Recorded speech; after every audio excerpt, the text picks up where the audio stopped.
Chapter 1.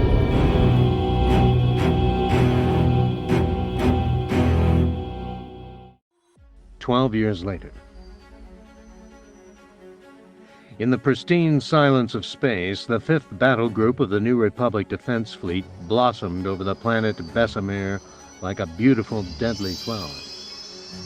The formation of capital ships sprang into view with startling suddenness, trailing fire-white wakes of twisted space and bristling with weapons. Angular star destroyers guarded fat-hulled fleet carriers, while the assault cruisers, their mirror finishes gleaming, took the point. A halo of smaller ships appeared at the same time. The fighters among them quickly deployed in a spherical defensive screen. As the star destroyers firmed up their formation, their flight decks quickly spawned scores of additional fighters.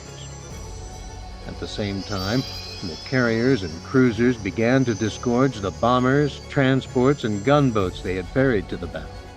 There was no reason to risk the loss of one fully loaded, a lesson the Republic had learned in pain. At Orinda, the commander of the fleet carrier Endurance had kept his pilots waiting in the launch bays to protect the smaller craft from Imperial fire as long as possible.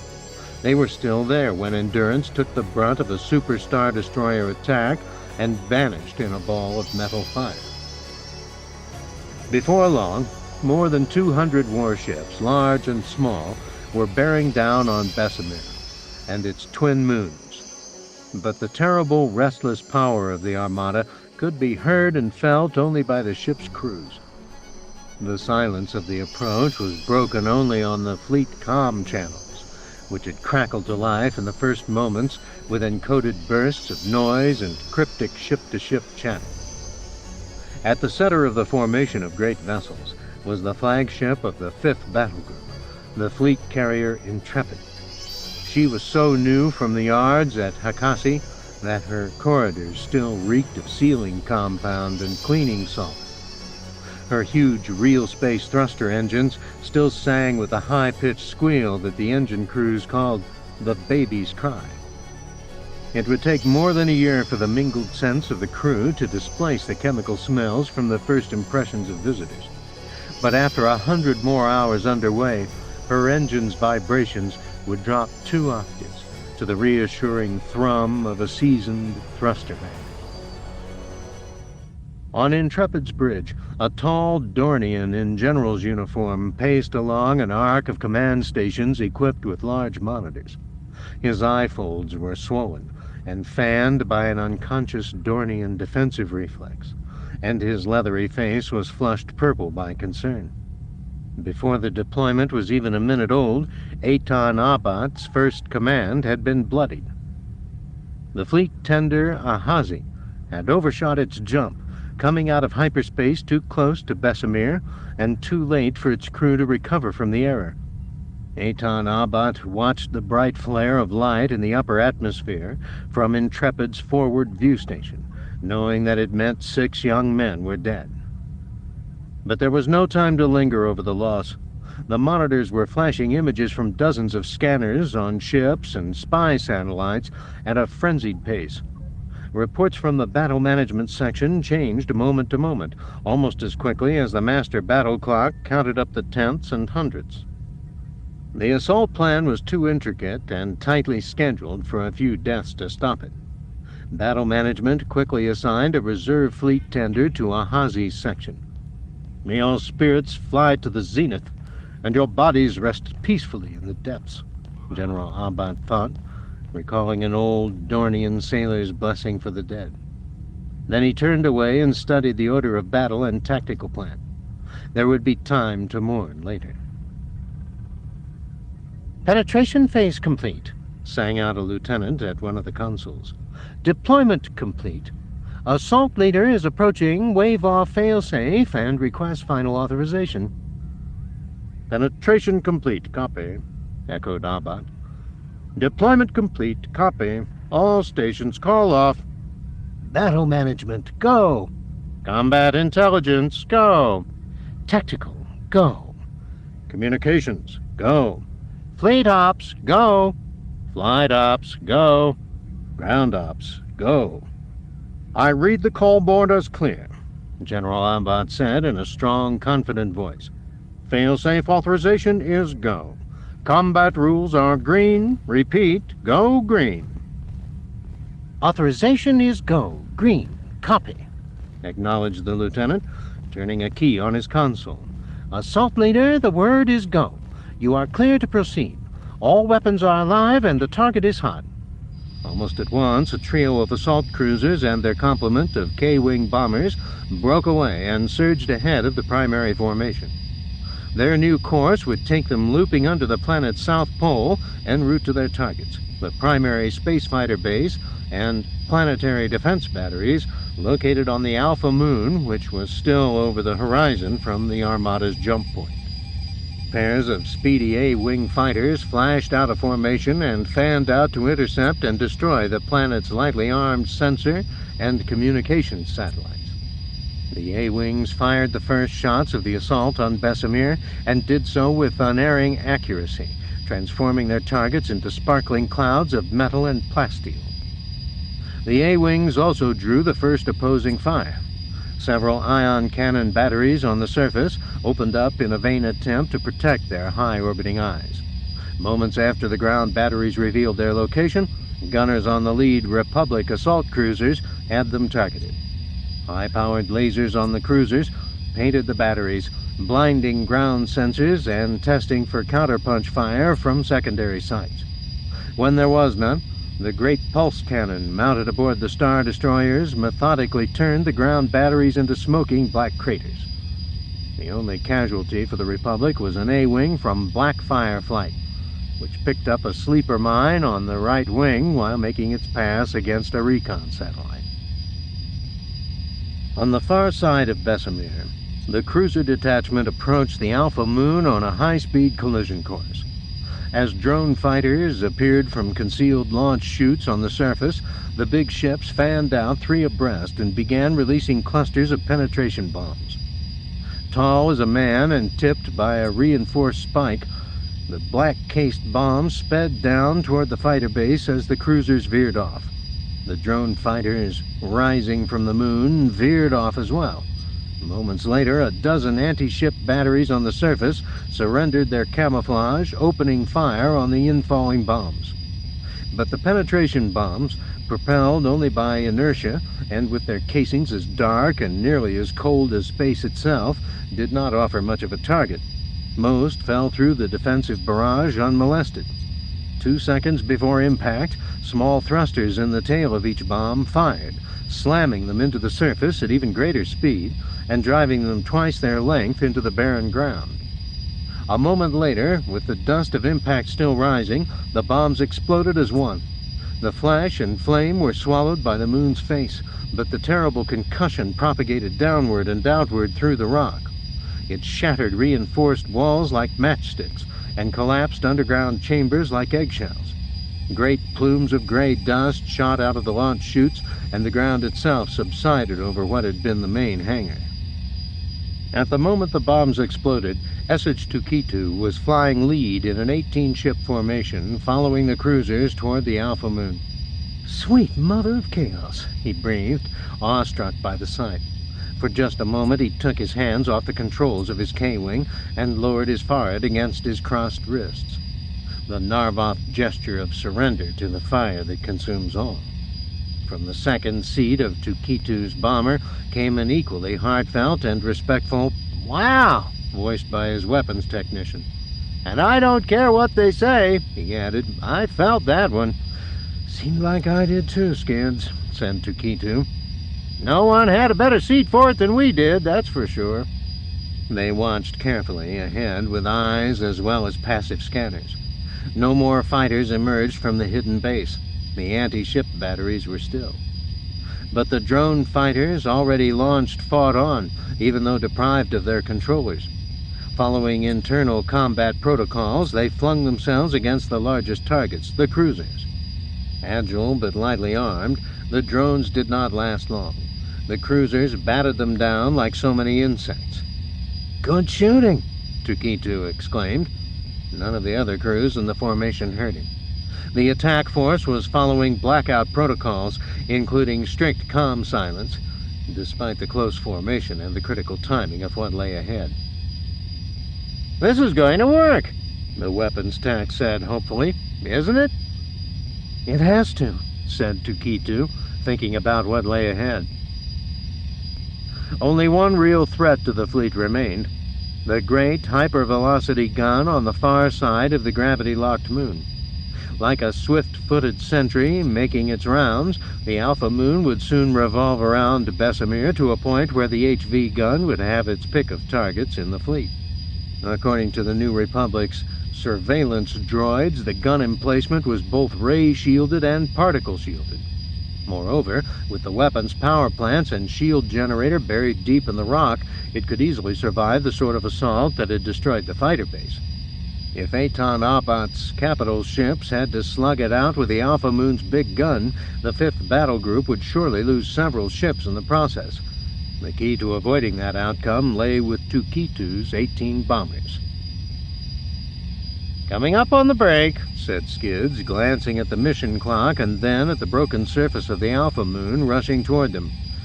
"I'm on top of it," said Tukitu. "You better be," was the nervous reply. "My mama's counting on me doing more with my life than making a hole in the ground someplace where they already got enough holes in the ground." "Break in 10, said Tukitu, signaling the others. "Break in 5. A collision alarm began to sound in the cockpit. The moon's surface seemed terribly close. "Break!" The entire spaceship shuddered as the emergency deceleration thrusters roared and the nose of the K-Wing swung up toward the horizon. Tukitu and Skids were slammed back into their flight couches as the moon rotated dizzily under them. Breathing came hard throughout the long moments of the pullout. When the ship stopped shaking and it was possible to breathe again, Tukitu's ship was skimming the surface of the Alpha Moon with only 2 other bombers nestled in behind. The K-Wings had scattered in 6 groups, each taking a different compass heading to the target. With luck, they would meet again over the aperture of the electromagnetic gun. "Pardon me, but has anyone seen my wits?" Skids said in a squeaky voice. "I had them right here just a moment ago." Tukitu laughed. "That was fun, wasn't it?" "Fun?" Skids shook his head. "Fun like having a Rancor sit on your lap is fun. Sir, I am afraid I must relieve you of command, effective immediately, on the grounds that you are clearly insane. Please surrender the controls and come along quietly." Smiling, Tukitu reached overhead and adjusted the trim thrusters. "We were a little late getting to the first ground check. I'm taking us up a couple of points. Check back there and make sure the others stay with us." "Copy, Tuk," Skids said, twisting his head first to the left, then to the right. "By the jewel of Harkon, you put that bunch ordnance on a K and you get one mean-looking chip on a shoulder fixing for trouble, Star Kitty." "Let's hope we don't need all of it," Tukitu said soberly, almost to himself. According to reports Fleet Intelligence had provided to the Fifth's planners, Bessemer's hypervelocity gun fired at a rate of 120 slugs per minute, though rarely for more than 10 seconds at a time. To avoid deflecting the super-accelerated projectiles, the particle shield protecting the gun was synchronized with the firing controller. The shield would open for each outbound slug when the gun was fired, while the ray shielding would remain in place throughout, protecting the emplacement from any long-range counterfire. Open, close, like the winking eye of a shutter, like a tempting carnival game. Time the opening correctly and win the prize. That was why 2 of the 3 K-Wings in each flight were configured as penetrators, carrying no energy weapons at all, just ordinary slug cannon and an extraordinary number of fléchette missiles. If even one round, one explosive splinter could slip through and find its target. But to have even that slim chance, they had to get very close, and something had to coax the gunners into firing. That something was the New Republic Star Destroyer Resolve, specially outfitted with multiple shields into which were poured the full power of her engines. She came out of hyperspace nearly dead center in the gun's field of fire. The K-Wings were approaching the perimeter of the shield zone, hiding in the clutter, hugging every contour of the surface as they closed in. Abat watched nervously, his shoulder spines rippling.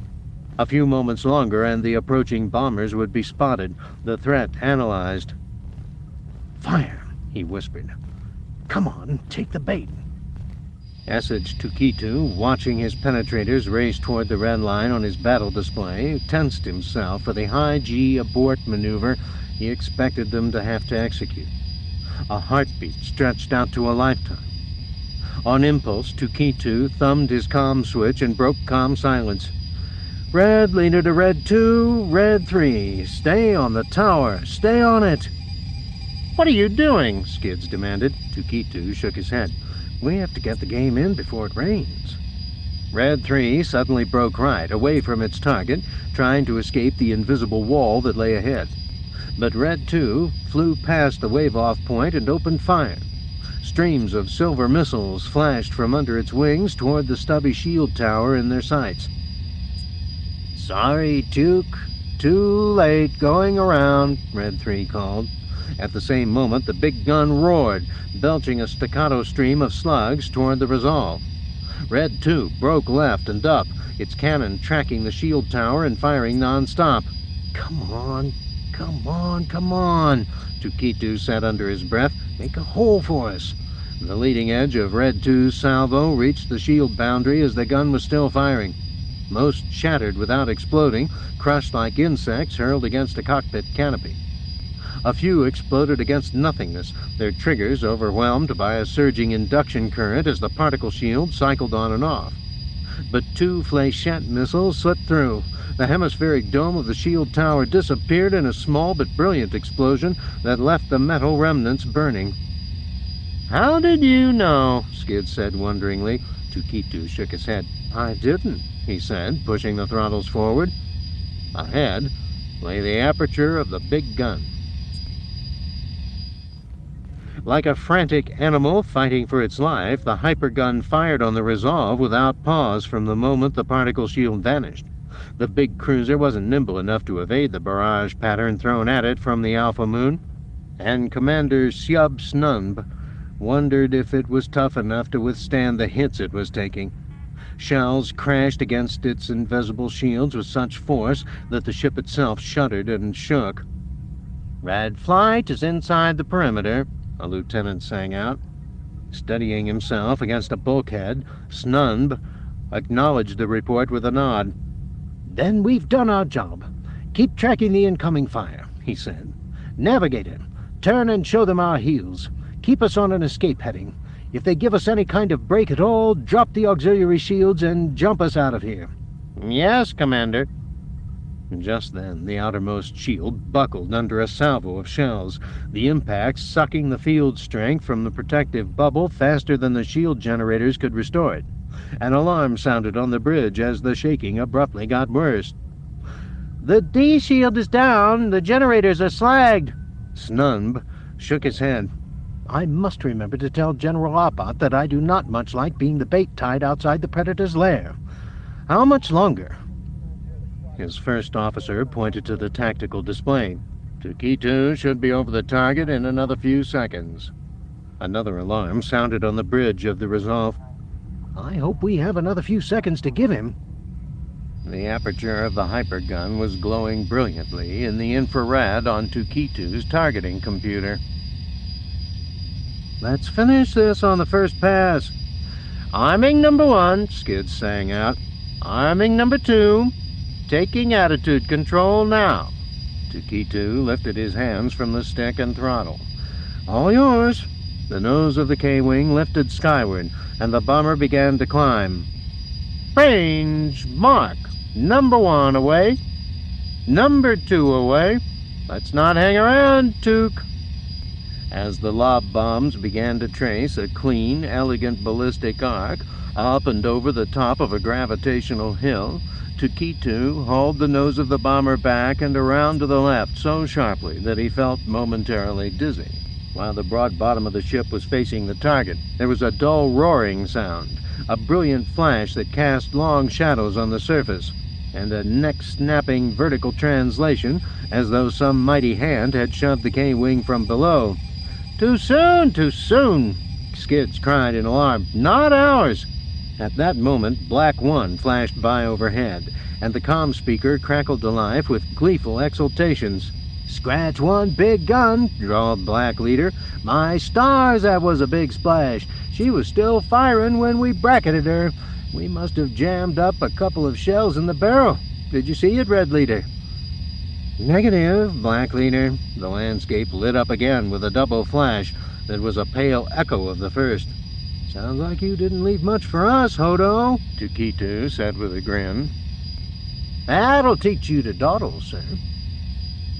"This is Green Leader," said a new voice. "I've made a verification pass, and I confirm target destroyed." "This is the Resolve. We concur with Green Leader. Target destroyed. Thank you, boys." "Copy, Green Leader. Copy, Resolve," said Tukitu, turning his ship skyward, toward where the cruisers waited for them. "All ships form up with me. We have a rendezvous to keep."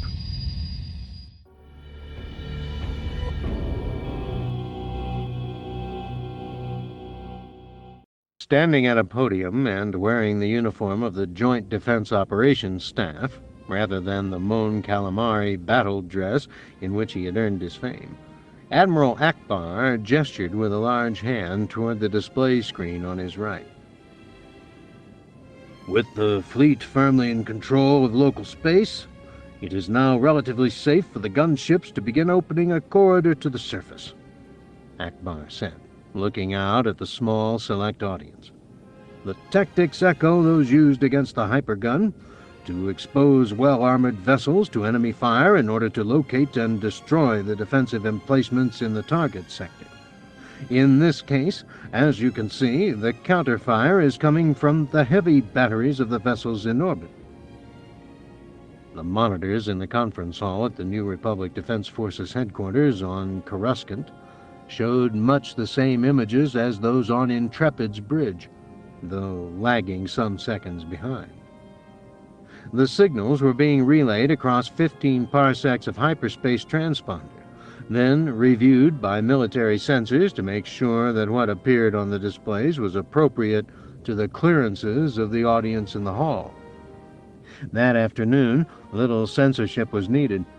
The audience included all 8 members of the Senate's Council on the Common Defense, half a dozen senior fleet officers, and Princess Leia Organa Solo, President of the Senate and Commander-in-Chief of the New Republic's Defense Forces. Akbar went on. "The curvature of a planetary body limits the effectiveness of fixed emplacements with line-of-sight weapons. Destruction of only a few such emplacements creates a breach in the planetary defenses and a corridor from space to the surface.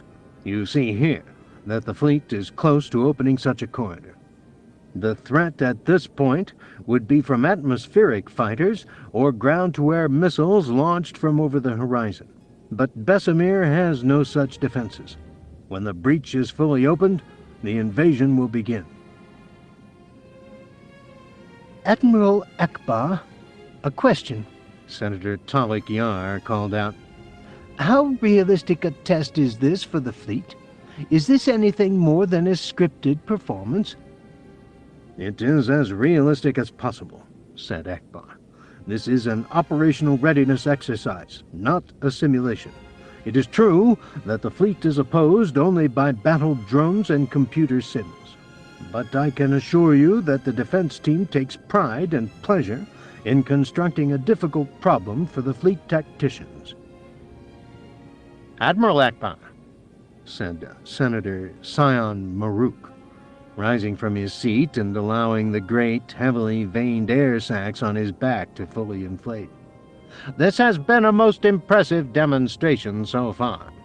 But on behalf of my colleagues and those we represent, I must wonder why command of the new task force was given to such a newcomer. Senator, General Eitan Abad is hardly a hatchling. He is easily twice my age, and I suspect he is senior to you as well." Maruk bristled. "I did not say he was young, Senator.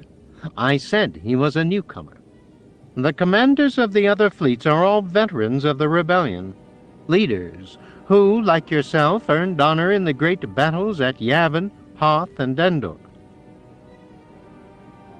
Akbar acknowledged the compliment with a nod. But this Dornian has worn our uniform for less than 2 standard years.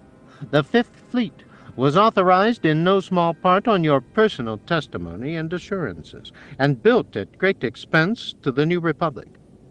I would be much happier if it were you on the bridge of the Intrepid and General Abad were here waving a pointer in front of us.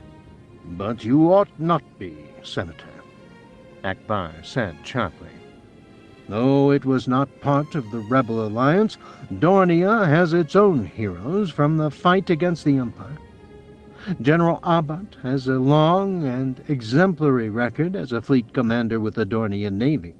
We are fortunate to be able to call upon his services. The entire Dornian Navy numbers barely 80 vessels, Senator Maruk said with a grand gesture of contempt. Standing by the back wall of the conference room, Princess Leia rolled her eyes and shook her head. It was wholly predictable that the complainant was Maruk. Roski's society was built around a strict notion of succession by seniority, and the highest social value was waiting one's turn. After 5 years in the Senate, he still had not embraced the notion of basing appointments on merit. And yet the Dornian Navy successfully defended Dornia's independence throughout the reign of Palpatine against Imperial forces several times as large, said Princess Leia, intervening in the hope of cutting the argument short. Come now, Senator Maruk. Surely this is an inappropriate time to argue over command assignments. Let's move on. Admiral Akbar held up his broad hand. Princess Leia, if you please. There is no better time to put this to rest. I have heard rumors of discontent in the Council for weeks, but this is the first time anyone has voiced such sentiments in my hearing. I would like the chance to explain to Senator Maruk exactly why he is so terribly wrong. Even offered in his measured tones, such a direct rebuke was out of character for Admiral Akbar, and told Leia how angry her calamari friend was. Very well, Admiral, she said, nodding and settling into a seat to listen. Given the floor, Akbar proceeded to ignore Senator Maruk completely, addressing himself to the rest of the gathering. You must understand that the problems of invading a planetary body from space or defending one against an invasion are quite different from the problems of destroying a planet or blockading one or laying siege to one. Akbar moved out from behind the podium, and it is a set of problems with which we have had very little experience. The veterans of the Alliance, whom Senator Maruk so kindly praised, know all the secrets of fighting as an insurgent force, the roles of stealth, of mobility, of hit-and-run tactics, of disrupting the enemy's lines of supply and communication. But a commando force cannot defend a home world, a system, a sector. A commando force cannot tie up its assets waiting to be attacked. A commando force cannot carry out an invasion. You should remind yourself that at no time in its history did the Alliance enjoy the resources to fight a conventional war. And the one time we were forced by circumstance to do so, at Hoth, we suffered a terrible defeat. That is why Eitan Abat was selected to command the Fifth Fleet. He brings to that bridge all the hard-won expertise of the Dornia, an expertise which I cannot match. And it is his tactical plan which we are testing at Bessemer, Akbar said, pointing at the screens behind him. Unlike my colleague from the Hroskis, I do not question the qualifications of General Abad. I am more concerned about the sharp end of the knife than I am with who wields it, said Senator Tig Paramus, rising from his seat near the door. Admiral Akbar, I have questions concerning the conditions of the test. Leia's attention immediately perked up. Senator Paramus was the newest member of the Council on the Common Defense, representing the worlds of the 7th Security Zone, including his own, Walhalla, So far, he had been a quiet member, diligently studying the council records that his new level of clearance opened to his eyes, asking many thoughtful questions, and expressing few opinions. "Proceed," said Admiral Akbar, making a sweeping gesture. "You chose to send the Fifth Fleet against a target which lacks a planetary shield. Why is that?" "Senator, it is not possible to assault a planet which enjoys the protection of a planetary shield until that shield has been disabled. We would learn nothing about our new tactics from such an exercise, and there are far more worlds like Bessemer than there are worlds with the wealth and technology to sustain a planet-wide shield." "But, Admiral, did you not warn the Council that it was exactly those well-armed worlds which the New Republic lacked the capacity to confront? And did you not promise the Council that if we built the Fifth Fleet, even the strongest of the old Imperial worlds would not be able to threaten us with impunity?" Akbar nodded gravely. "I believe that we are keeping that promise, Senator Paramus. The defense of Bessemer was designed in accord with our existing threat profiles. Operation Hammerblow represents a likely scenario for the use of the Fifth Fleet." "Why? To overwhelm an underdefended world?" "Senator, I did not say—" "This is exactly the point that concerns me. An army fights as it trains," said Senator Paramus.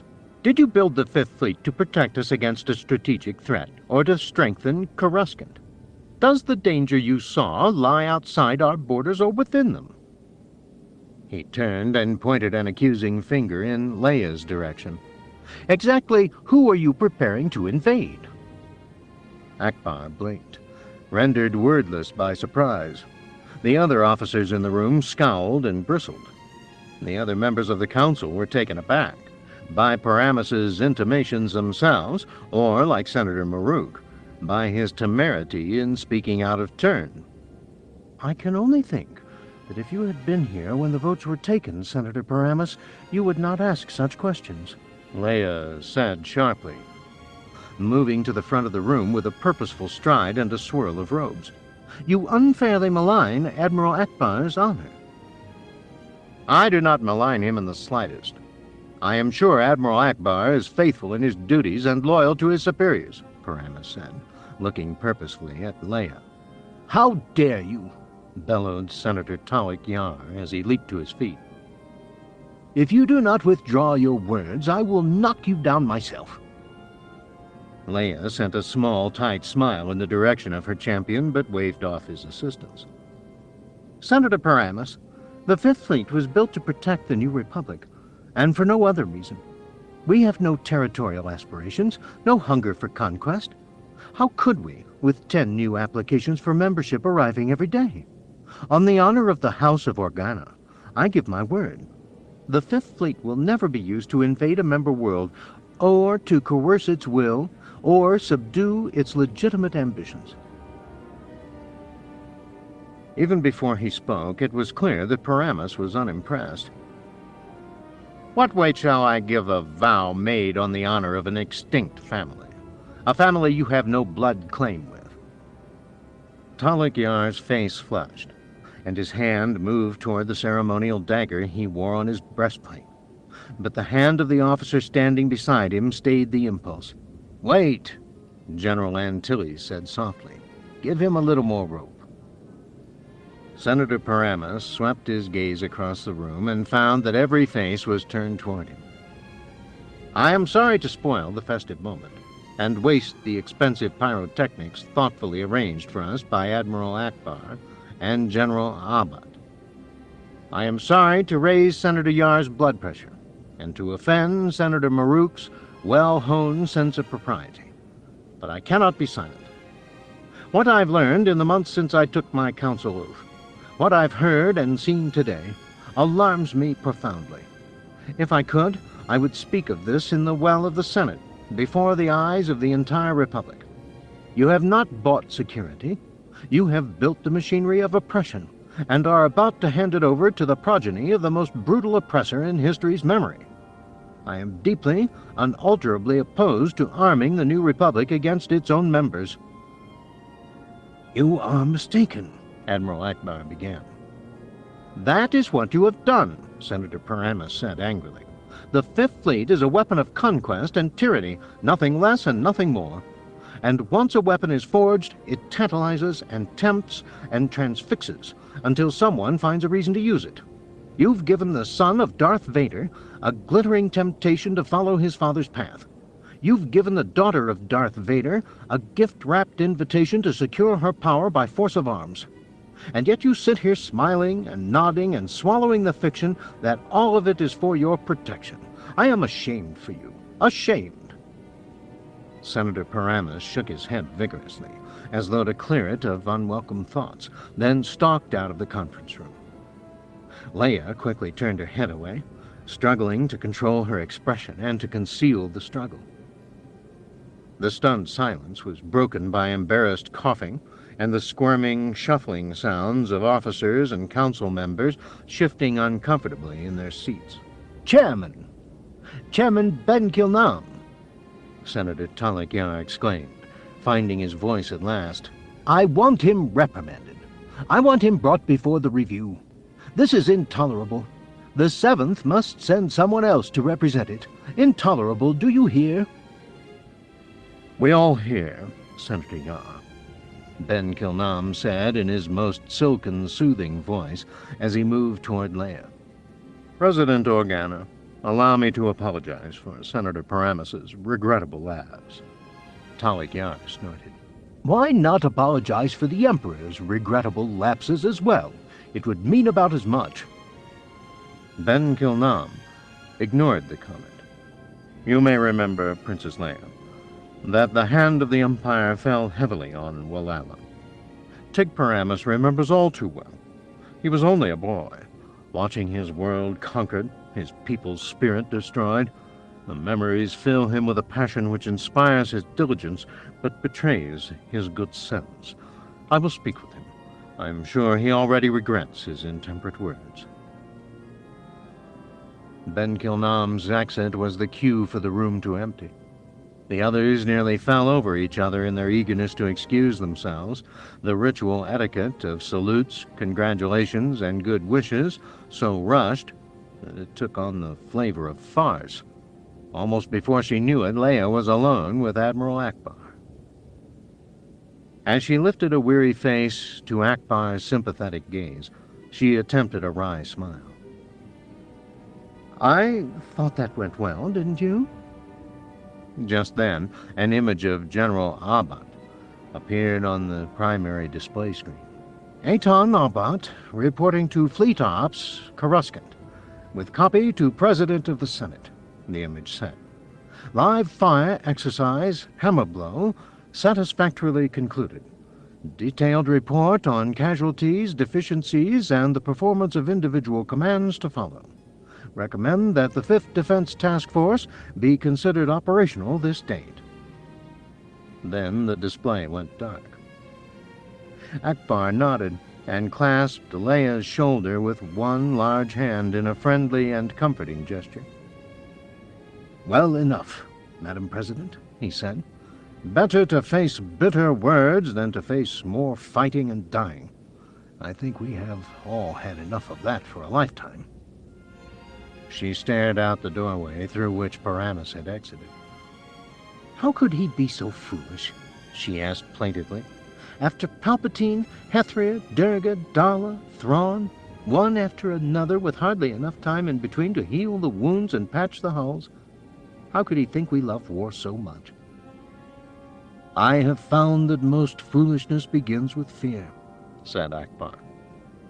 "I'm not accustomed to being feared." Leia shook her head. "Especially for no reason. It makes me angry." Akbar grunted sympathetically. "I intend to go to my quarters and bite the head off a frozen Ormachek. I suggest you go home and find something ugly to smash." Leia laughed tiredly and patted Akbar's hand. "I just may do that. You know, I think we still have that calamari blessing pot you gave Han and me at our wedding."